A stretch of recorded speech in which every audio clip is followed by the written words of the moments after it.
Nós começámos entre 2007 a 2013, com a Polis 21, a sistematizar algumas políticas de cidade. E é interessante que algumas conclusões hoje estão tão frescas como na altura em que foram produzidas. A necessidade da coordenação, a necessidade das políticas públicas intersetoriais, a necessidade da participação, a necessidade de conviver uma política de cidades correta com um sistema democrático e liberal participativo, enfim, todas estas condições que não apenas têm a ver com a gestão do território, mas vão muito para além para entrar na parte dos sistemas políticos e até mesmo na parte sociológica. Acho que é de uma importância enorme falar nas cidades. Para mim, desde 2007, 2013, as cidades aparecem com três grandes objetivos. As cidades têm que ser resilientes, têm que ser verdes e têm que ser inclusivas. Estes três fatores são fatores essenciais que nós aqui na Câmara, modestamente, temos tentado seguir todos os dias desde o primeiro mandato. Esta resiliência é aquilo que também caracteriza a cidade. A cidade estar pronta para responder no dia-a-dia e pronta para responder em tempo de crise. Nós vimos a falta de resiliência que existiu quando veio o Covid. Vimos. Nós sentimos todos na pele essa falta de resiliência, essa falta de coordenação, essa necessidade de andar a correr atrás de prejuízos tremendos. Eu lembro-me, passado 2 ou 3 dias do primeiro despacho sobre o Covid, o Hospital Amadora Sintra falar e dizer que precisamos urgentemente de aparelhos de apoio respiratório, de equipamentos, de um raio-x portátil, 1,5 milhão de euros, por acaso, em 48 horas foi prestado. Mas isto significa a falta de resiliência completa de um hospital central. Bom, e, portanto, ora bem, hoje fazer as cidades é dar-lhes resiliência, dar-lhes capacidade de responder, quer nos sítios e nas ocasiões excepcionais, quer no dia-a-dia, em relação às tensões necessárias que surgem e às necessidades crescentes que uma sociedade em evolução apresenta a quem a vive. Depois, uma cidade verde. O que é que isto significa? Está muito ligado à resiliência. Aliás, os dois conceitos estão ligados e só se separam por questões sistemáticas. O que é uma cidade verde que nós fazemos questão de a fazer? Uma cidade verde é uma cidade humana. A humanidade das cidades é das coisas mais importantes e aqui está um dos aspectos importantes da humanidade das cidades. Para quem conhecia mal o Conselho há 10 anos, eu conhecia muito bem Sintra, quando fui Ministro da Agricultura conhecia Serra como aos meus dedos, bom, e trabalhei muito, e aqui casei, enfim, tenho uma grande emoção em relação a Sintra, normalmente que não se fariam hoje, mas que são datadas, que são bairros e bairros e bairros, sem um palmo de terra para uma pessoa passear um cão, sem nada, sem condições, em 70 km², 300 mil pessoas. A pessoa olha para isto, quer dizer, a não ser que houvesse esta ideia peregrina e pouco inclusiva, que há cidades que podem ser dormitórios de outras. Há cidades em que as pessoas são condenadas a viver mal. Há cidades onde há pessoas e estratos populacionais que têm acesso a um bom ambiente e o resto não tem acesso a ambiente nenhum. Bom, eu acho que isto é impossível para alguém que tem princípios de uma democracia participativa e enfim, liberal. Quer dizer, é difícil hoje encarar estas opções. E nós repudiámos-la desde o princípio, continuemos a repudiá-la hoje. Quer dizer, para nós fazer este concelho com 2 cidades, mas com 8 vilas, quer dizer, que é realmente uma obra fantástica, mas é uma obra de gerações. De gerações. E, portanto, eu acho que esta cidade verde tem uma importância enorme. E, por isso, quando nós fizemos a unidade de execução da Tapada das Mercês, esse exemplo que nós queremos que se veja o que é que a Centro, o que é que o Conselho e a Câmara pensa da gestão do território, essa unidade de execução da Tapada, lá tem 30 hectares de espaços verdes.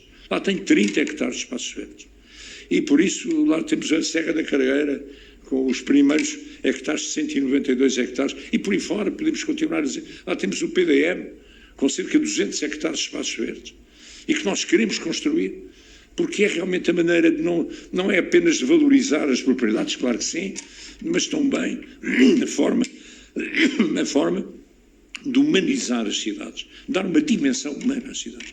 Eu gostava que vissem bem a nossa proposta da Tapada das Mercês. É um caso paradigmático.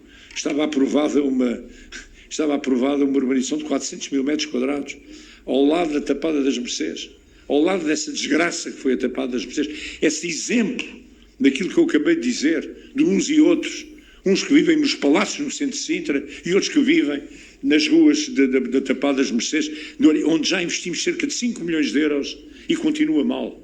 E continua mal. É, portanto, impossível.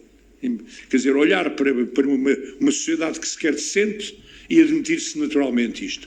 400 mil metros quadrados. Claro, tivemos um pé jurídico importante para anular, não é? E fazer uma coisa diferente. Podíamos esperar pelo Tribunal, porque imediatamente o banco recorreu ao Tribunal. Podíamos esperar pelo Tribunal e pela sentença.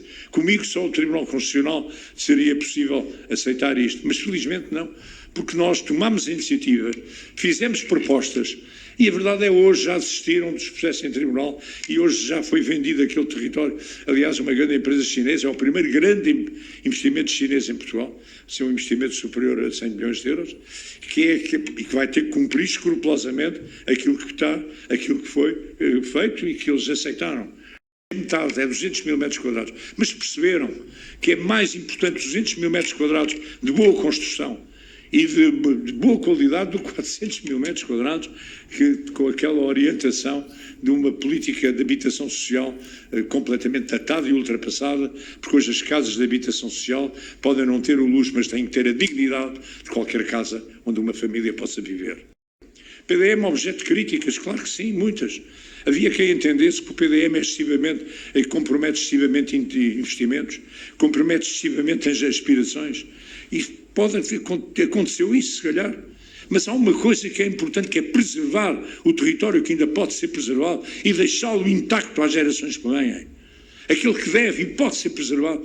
É óbvio que há interesses particulares que chocam de frente com isto e com outras decisões. Mas é para isso que serve o sufrágio direto e universal. É para isso que as responsabilidades se assumem, é por isso que as responsabilidades se prestam nos momentos próprios. E o nosso PDM é um ato de coragem. E é um ato claro. Claro, é a cara de uma política, a cara de uma estratégia. E é isto. Lá estão os espaços verdes, lá está a dimensão territorial, lá está a preservação, lá está a construção da cidade, como ela deve ser feita e não espalhada de maneira anárquica, apenas e dando resposta às solicitações individuais, que depois a comunidade tem de pagar. Porque é muito bonito ter uma casa linda no Cabo da Roca, no fim do mundo, uma casa ou duas, mas depois não é bonito lá meter o esgoto, lá meter a eletricidade, que temos que pagar todos. Eu acho que isso eu não estou a dizer que isso não possa ser feito, mas tem que ser feito de maneira coordenada, sistematizada e disciplinada. A cidade inclusiva, eu acho que isso é de uma importância enorme. Há muita gente que fala na inclusão, mas que é difícil de praticá-la. É difícil de praticá-la. Nós, a Câmara, eu tenho dito isto bastante com orgulho, tenho que dizer.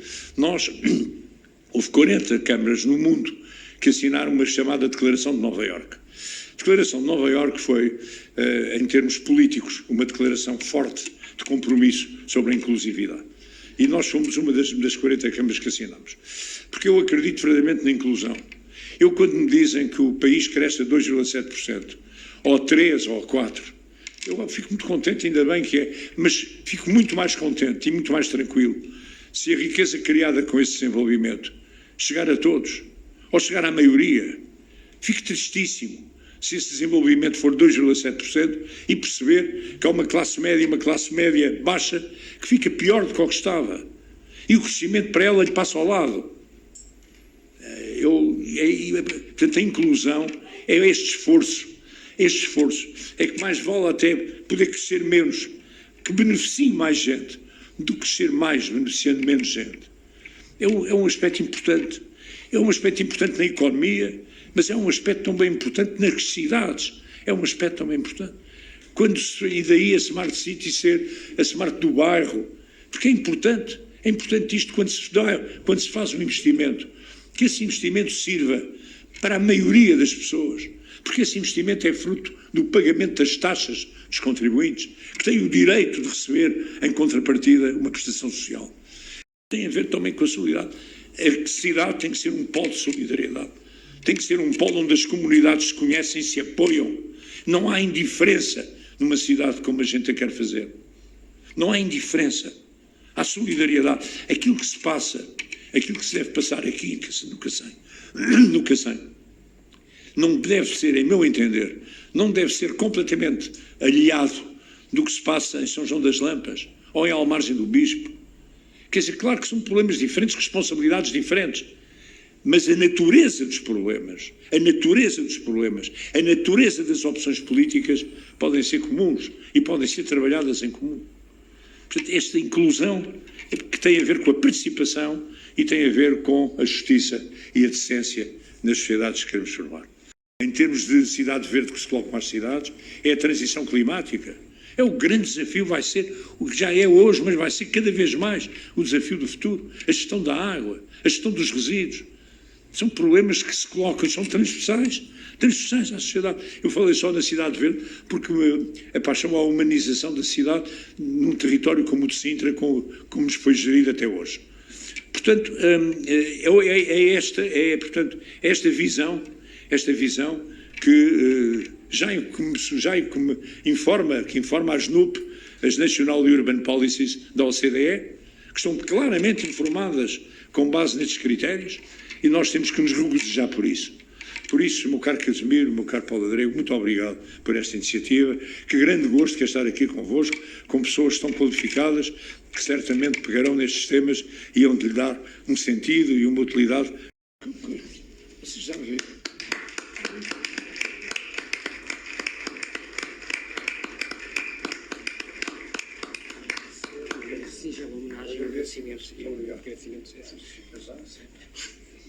Muitíssimo obrigado pelas palavras e pela presença.